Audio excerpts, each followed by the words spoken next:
Hi నమస్తే అందరికీ బన్నేన fans అందరికీ. సో చాలా మంది కొద్దిగా కామెంట్ చేస్తున్నారు ఏంటంటే సో ఫ్యాన్స్ ఎందుకు రియాక్ట్ అవ్వట్లేదు అని. చాలా మంది ఇంత జరుగుతున్నా ఎందుకు రియాక్ట్ అవ్వట్లేదు అని చెప్తున్నారు. సో ప్రతి ఒక్కరికి ఫ్యాన్స్ క్లారిటీ ఇస్తున్నాను నేను.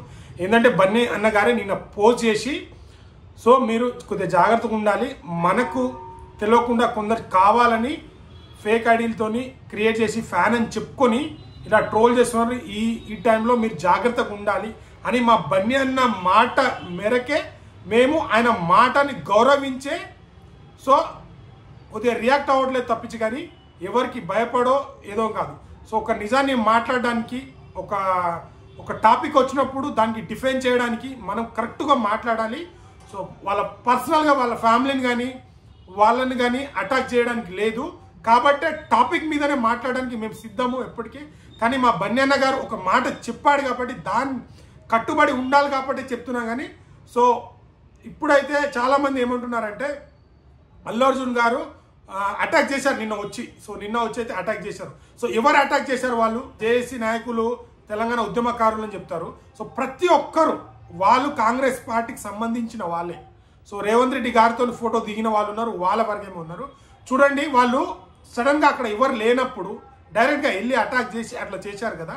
మీది ఎక్కడ చదువుతున్నారు, ఏ ఉస్మానియా నుంచి వచ్చారు మీరు? సో చూడండి, దీంట్లో ఫోటో పెడతాను వాళ్ళు ఎట్లా వచ్చారో. లంగాలు చీరలు కట్టుకుంటే ఆడవాళ్ళు అయిపోతారా. సో ఇంకోటి ఏంటంటే వాళ్ళకి వెంటనే బెయిల్ వచ్చేసింది. అండ్ దాని తర్వాత మళ్ళీ ఇట్లా జరగడం చాలా బాధాకరం అని రేవంత్ రెడ్డి గారు కూడా ట్వీట్ చేశారు. సో ఒక్క పాప అంటే అది జరగడం చాలా బాధాకరం అని అన్నారు. సో అల్లు అర్జున్ గారు ఆదుకోనని చెప్పారా? 25 లక్షలు ఆల్రెడీ డొనేషన్ అనౌన్స్ చేశారు. ఇంకా మేము సుకుమార్ గారు అండ్ మైత్రి మూవీస్ నేను కలిపి ఒక అమౌంట్ ఇట్లా చెప్పి చేద్దామని వాళ్ళు ప్లాన్ చేస్తున్నారు. సో నా మీద ఇట్లా స్పెడ్ చేస్తున్నారు అంటే క్లియర్ కట్టుగా చెప్పారు. నాకు ఎవరు వచ్చి చెప్పలేదు, నాకు తెలియలేదు, నెక్స్ట్ డే తెలిసిందని ఇంత క్లియర్గా పెట్టి మరీ క్లియర్గా చెప్పారు.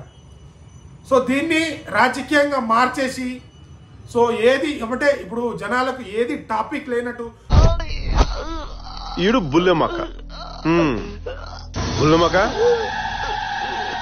టీడీపీ ఒక మేడం జోష్నా మేడం గారు ఒకటి ట్విట్టర్లో ఏదో ట్వీట్ చేశారు. సో ఇప్పుడు అల్లు అర్జున్ గారి మీద మీరు ఆ పాపకు జరిగింది ఓకే యాక్షన్ తీసుకుంటున్నారు, ఇది ఒకటే టాపిక్ ఉందా? గురుకుల పాఠశాలలో 48 ఎంతోమంది చనిపోయారు, ఆ టాపిక్ ఏమైంది? మిగతా ఏ టాపిక్ లేనట్టు మిగతా హామీలు ఎట్టుపోయినాయి. మన ఒక ఇల్లు కూల్చినప్పుడు హైడ్రా అప్పుడు ఒక పాప చాలా బాధాకరంగా ఆ బాధ కనిపించలేదా మీకు? రైతులు చనిపోయినప్పుడు అక్కడ మీకు ఏం కనిపించలేదా?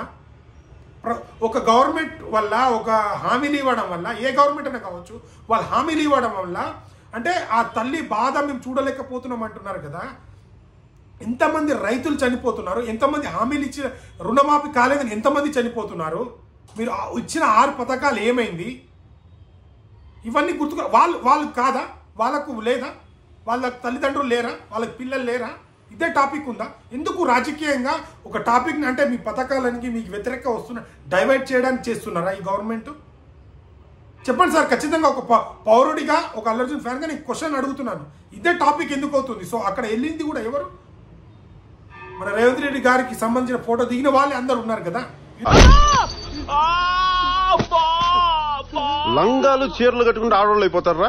ఎందుకు ఇంత ఒక మనిషిని ఇంతలా టార్గెట్ చేస్తున్నారు? తను చెప్పాడు మనమే దింపించి లాగేసుకుంటున్నాం అంటున్నారు. దేశం మొత్తం పుష్ప గురించి మాట్లాడుకుంటూ మన దేశం గురించి మాట్లాడుకుంటుంటే మనం ఎందుకు ఇంత ఒక నేషనల్ అవార్డు హీరో మీద దాడి చేసేంత దిగజారిపోయినామా మనం? వేరే టాపిక్ ఏదే లేదా?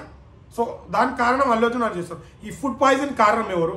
సో ఇప్పుడు ఆల్రెడీ మన సీఎం రేవంత్ రెడ్డి గారి నియోజకవర్గంలో వాళ్ళ తమ్ముడుల వల్ల వీళ్ళ వల్ల టార్చర్కి హత్య చేసుకున్నాను ఒక సర్పంచ్ ఎవరో ఒక లెటర్ రాసి మరీ సూసైడ్ చేసుకున్నారు. మరి దానికి చట్టం పనికిరాదా? చట్టం తన పని తను చేయదా? అప్పుడు అంటే చట్టం మనం అధికారంలో ఉండే చుట్టమా?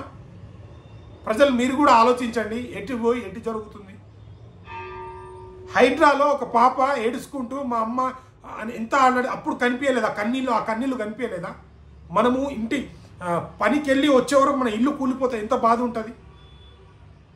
తను ఒక నేషనల్ అవార్డు విన్నరు, తను ఒక సక్సెస్ అయిన ఆనందంలో కూడా చేయలేకుండా ఇంత టార్గెట్ చేయడం అవసరమా? మీరు ఆలోచించండి ఒకసారి. అంటే చాలామంది నాయకులు ఆ టాపిక్ మాట్లాడడం, దాని గురించి కేటాయించిన వేరే టాపిక్ ఏది లేనట్టు, అంటే మొత్తం డైవర్ట్ చేద్దామని మాట్లాడుతున్నారా? ఇప్పుడు ఈ సమస్యలు దీని మీద ఫైల్ ఎవరు చేయరా? సో బన్యానా ఫ్యాన్స్ ప్రతి ఒక్కరు బన్యానాని కట్టుబడి ఉంటాం కాబట్టి సో త్వరలో ప్రతి దానికి ఒక మీట్ పెట్టి ప్లాన్ చేస్తున్నాం. ప్రతి దానికి సమాధానం వస్తుంది. బన్యానా ఫ్యాన్స్ కొద్దిగా కంట్రోల్లో ఉండండి.